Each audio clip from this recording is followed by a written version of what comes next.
My name is Gracie. I'm 27 years old and I work both at home and in an office. My husband, Aaron, is the same age as me. He loves his mother a lot, but his mom, Eliza, tends to be quite mean to me. Even though our marriage has had its problems, we just celebrated our second anniversary and I'm proud of how I've managed to handle everything. Work has become my way of relaxing. Because of this, I've been getting promoted frequently, which is rare for women. Right now, I'm on a business trip traveling around Europe for meetings. I'm currently in an important meeting. During the meeting, my phone, which was on silent, started vibrating. I thought it might be an emergency because I had 2 missed calls. When I checked my phone, I saw that the calls were from my mother-in-law, Eliza. What's going on? I thought, worried that something might be wrong. I quickly decided to call back. Just as I was about to leave my desk, Eliza called again. "Hello, Gracie. Where are you?" she asked, sounding annoyed. I picked up the call and wasn't happy with the tone of her voice. Maybe I shouldn't have answered this, I muttered. "Hi, Eliza. How are you? Is there something urgent?"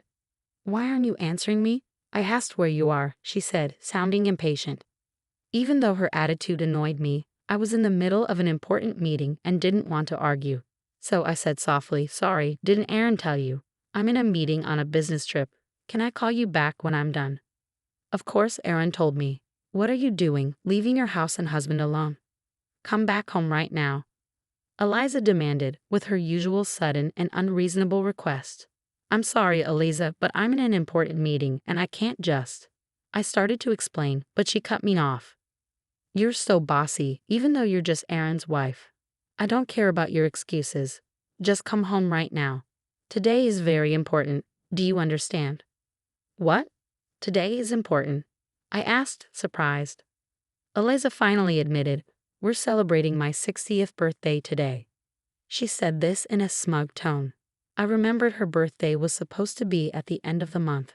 I was surprised to hear it was today, especially since I was on a business trip. My husband and I had already planned a special dinner for her birthday at a nice restaurant. I was fed up with Eliza trying to boss me around again. It seemed like she was getting worse every year, especially when she knew I was busy with important work. I told her, "As I've mentioned, I'm on a business trip, so I can't come home." "Oh, that's funny," she said. "I called Aaron earlier, and he said he'd take a day off for me. All the relatives will be there, but you, Gracie, always working. You're so cold. How do you feel about your husband's family?" I knew if I listened to her much longer, her sarcasm would just continue. Since I was still in a meeting, I couldn't stay on the phone with her, so I said, "I'm sorry, but no matter what you say, I can't make it to your 60th birthday celebration." Eliza's tone changed abruptly. She took a deep breath and said, "Fine then, I won't consider you family. Don't come back home. It's a divorce. Aaron deserves better." Her harsh words hit me hard. I was both angry and upset, but I didn't want to argue with her on the phone. I said, "All right, I'll talk to you when I get home. I'm sorry, but I have to go." Eliza snapped, "What's with that attitude? I told you not to come back. I'll talk to Aaron myself." Then she hung up. I was exhausted from dealing with my mother-in-law. I returned to the meeting with a deep sigh. After 2 days of meetings, I finally made it home. On the way back, I was so angry and frustrated with my mother-in-law that I barely remembered how I got home. When I opened the front door and called out, I heard my husband's tired voice say, "Welcome back." I took off my heels and went straight to the living room, leaving my luggage at the door. There, I saw a stack of cardboard boxes and my husband, Aaron, sweating as he taped them up. "What's with all the boxes?" I asked. Aaron told me the boxes were packed with my things. He explained that Eliza had indeed celebrated her 60th birthday on the day she called me, without me. She told everyone that I had neglected her birthday and was rude on the phone. Eliza even told the relatives she wanted me to be divorced and sent back to my parents' house because I wasn't good enough for her son. This sounded exactly like something my mother-in-law would do, so I asked Aaron, "And then what happened? Did your mother tell you to get a divorce and you agreed to it?" "No, I didn't exactly agree," Aaron said. "But she told me to pack up your stuff and I didn't have much choice." "What could I do?" He stopped taping up the boxes and spoke in a tired voice. "What do you mean? You didn't argue with your mother? Does that mean you're okay with the idea of getting a divorce?" Aaron explained that his father, Alex, had also told him, if Eliza's upset, it'll be tough for you, so you better do what she says. So Aaron went along with the divorce. I couldn't believe he was accepting the divorce so easily. What is wrong with Aaron's family? His father is controlled by his mother, and Aaron blindly obeys her too. It felt like no one was on my side.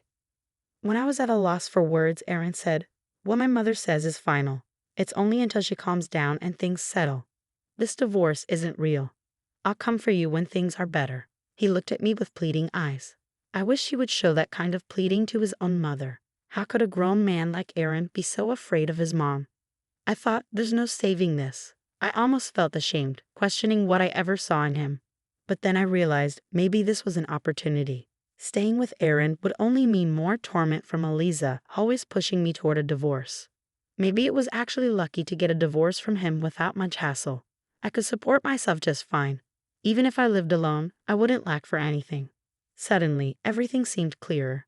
I looked at Aaron and said, "Fine, let's get a divorce." Right after that, I called Eliza. After 3 tries, she finally picked up. "Hello," Eliza answered. I said quietly, "As you wish, we're getting a divorce." Eliza, sounding triumphant, replied in a bouncy tone, "Yes, please, leave. Finally, you've realized you're not good enough for Aaron." I'm so relieved. "Don't worry, I'll find him a new wife who's obedient, pretty, and nice to her in-laws." She continued, "I'm sure Aaron will be popular. I'll take care of him until he finds his next wife, so don't worry about that." After she finished with her sarcasm, I told Eliza, "Well, don't misunderstand me, Mother." Eliza, still in a good mood, responded, "Oh, you're just a sore loser. Don't worry about me. Oh, and Gracie," she added, "I got the divorce papers from the city office and gave them to Aaron. Don't forget to sign them." Then, without another word, she hung up. Aaron, who had been listening to my conversation with Eliza, looked relieved. I thought, is Aaron really that clueless? I asked him, "By the way, does your mother know you're a full-time house husband?" He replied, "How could I tell her that? My mother is obsessed with the idea that I'm a high-ranking employee at a big company." He said this with a firm tone. "Oh, right," I said. "Now that I think about it, you've never been honest with Eliza. You always wear a worn-out sweatshirt at home, but you change into a suit whenever you go out to see her. You also pretend not to be home when she calls, making her think you're at work." Eliza had boasted at her 60th birthday party that Aaron was such a devoted son he took time off just to attend her celebration. She also mentioned that with his status, he could easily find a more obedient and attractive wife than me. I'm sure the truth will come out once we're divorced. But Eliza, who believes her son is perfect, would never expect that Aaron had actually quit his job at the major company. Aaron had actually quit his job about a year ago. What Eliza saw as her elite son, a symbol of high status, was now just an unemployed full-time house husband. Aaron lost his job after a major mistake led to a written apology, a demotion, and a pay cut. He probably didn't tell his mother about this. Aaron must have been deeply shocked by his fall from the elite path. Since Eliza had always pampered and spoiled him, he became quite fragile and sensitive. Just the thought of going back to the office to deal with the consequences of his mistake made him feel anxious and sick. He couldn't even leave the house, let alone go to work. Initially, Aaron tried to report his absences and apply for paid leave, but eventually he stopped even calling in. As his unauthorized absences piled up, he got fired. Now, he seems to have no plans to look for another job and is heavily relying on my income. Aaron hasn't told Eliza about this because he knows she would be furious and upset. I was a bit disappointed I wouldn't get to see Eliza's reaction when she discovered Aaron's situation after I left. I imagined she'd be shocked, maybe even have a stroke. But that was no longer my concern. Aaron handed me the divorce papers and said, "This is just a cover to convince my mother, okay." I quickly submitted the papers and signed a lease for a new apartment, moving in as soon as possible. A month later, I got a call from Eliza, even though I thought I cut ties with her for good. Curious about what she wanted, I answered, "What do you want now? Aren't you happy to be rid of me?" I said with a hint of sarcasm. Eliza replied, "You're still the same. Just listen to me." She continued in her usual tone, talking about Aaron. After I left, Eliza had visited Aaron's apartment several times to help with chores. Each time she found him just lounging around in his room with no sign of him going to work. Since he didn't seem sick, she asked me if I had any idea what was going on. I held back a laugh and replied casually, I see. Well, Aaron's like that because he has no intention of working again. Eliza seemed to have forgotten she was the one who'd kicked me out and asked, Gracie, can you do something about it? Why should I? You didn't want me in your family and wanted nothing to do with me, I said. It was so typical of her to ask for something only when it suited her after mistreating me for so long. She then said, I was wondering if you said something to Aaron before you left. I couldn't believe how she was trying to make me the bad guy. Doesn't she see the problem is with her son, not me? I'm the one who was hurt here, you know. Oh really? Eliza said. You only married Aaron for a luxurious life, right? So why would a divorce be so painful for you? She looked at me as if I'd married Aaron just for his money. Are you kidding me? I was the one supporting Aaron financially during our marriage. I was the one providing for him. In reality, I couldn't afford to live extravagantly because of Aaron. I was fine with the divorce, but should I consider asking for alimony? Eliza couldn't believe what I said. How dare you make up something like that? Gracie, you just forgot to ask for alimony, didn't you? Aaron has a higher income and position than you. Don't be so unreasonable. If you want money, Aaron can pay whatever you want. After all, Aaron is a high-level employee at a major company. Eliza's argument was as outrageous as ever. Maybe Aaron hadn't told her the truth yet. I didn't want to seem like I was just tattling, but I saw an opportunity to get back at her. So I told her, your proud son is actually a full-time house husband. He quit his job a long time ago. What? You're lying. Eliza shouted, unable to accept what I said. Her voice was so loud I thought it might damage my eardrums. I held the phone away from my ear and said, why don't you check with the company? You'll find out who's telling the truth. Eliza went silent for a moment. Then she said, well, what if that's true? How are we going to manage? I can't support my son on just my pension, and no one will want to marry him if he's unemployed. What are we going to do? Her voice had clearly softened, and I couldn't help but grin. What shall we do? I asked. Eliza was silent for a moment, then mumbled something with someone beside her. Finally, she said, hey Gracie, will you please come back home? I was puzzled by her sudden change of tone, but replied firmly, no, we're already divorced. I wouldn't come back to your family if heaven and earth turned upside down. Then I heard commotion in the background. Someone was shouting. It sounded like Aaron. I told you I'd come for you when things settled down. Aaron's voice rang out. Eliza responded, yes, yes. You could remarry my son if you wanted. What are you talking about? I asked. No way. I wouldn't do it for the world. Don't joke about this. Thanks, but seriously, no. I made it clear to Eliza that I wasn't interested in getting involved with her son or dealing with any more toxic relationships. I wanted nothing to do with someone who adored his mother too much. I did what you asked me to do, so please stop changing your mind, I said. Eliza replied, but there's a bit of verbal sparring here. It's not like you should take my words so seriously. You've been talking back to me with a nonchalant attitude, haven't you?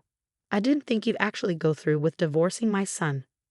It seemed she hadn't expected me to reject her offer so firmly. In response to Eliza's bitter excuses, I said, well, I was just putting up with it. Besides, Aaron packed up my things and kicked me out without consulting me. I let out my frustration, listing everything she had done to me. You see, that was just a prank, she said. A prank? It's worse than that, I said, feeling completely fed up. There was nothing more to say. I glanced at my watch. It was nearly 1 o'clock. My lunch break had been wasted on this pointless conversation. Ah, Eliza, are you done now? I asked. What, Gracie? What did you say? She replied, her voice still annoyingly sweet. Did Eliza really think a sweet voice would get her a good answer? Knowing I wouldn't meet her expectations, I said, I'm going to hang up now. I have another meeting in a few minutes and need to review some documents. As I started to disconnect the call, Eliza kept insisting, wait, Gracie. Hey, Gracie, say something. I could hear her shouting, and she also scolded Aaron, saying, you didn't handle this right, and look what happened. It was clear that Eliza blames everyone else for her problems. I was so fed up with her that I ended the call and blocked her number. Afterward, Aaron tried to contact me constantly. Seizing the opportunity, I asked my lawyer to pursue alimony. Aaron's family, probably nervous about legal action, quickly paid the alimony in a lump sum. It seemed my ex-parents-in-law advanced the money. Because of this, Alex and Eliza were constantly irritated with Aaron, telling him daily to find a job and work, which Aaron was fed up with. The former Elites had fallen far from their previous status. Aaron ended up moving back to his parents' house because he couldn't afford his apartment rent. He blamed his parents for his divorce and was now draining their pension and retirement savings. Like mother, like son, they blamed each other for their problems and refused to reflect on their own actions. They were even planning to apply for welfare soon. I hope the government will help them realize that they can't continue their selfish ways. As for me, the proposal I made during my business trip was accepted, leading to a major contract being signed. I was promoted again, received a higher salary, and now enjoy a rich bachelorette life, free from in-laws' torment and financial dependency on a family member. If I ever consider marriage again, I'll definitely do a thorough background check to avoid any mama's boys or crazy in-laws.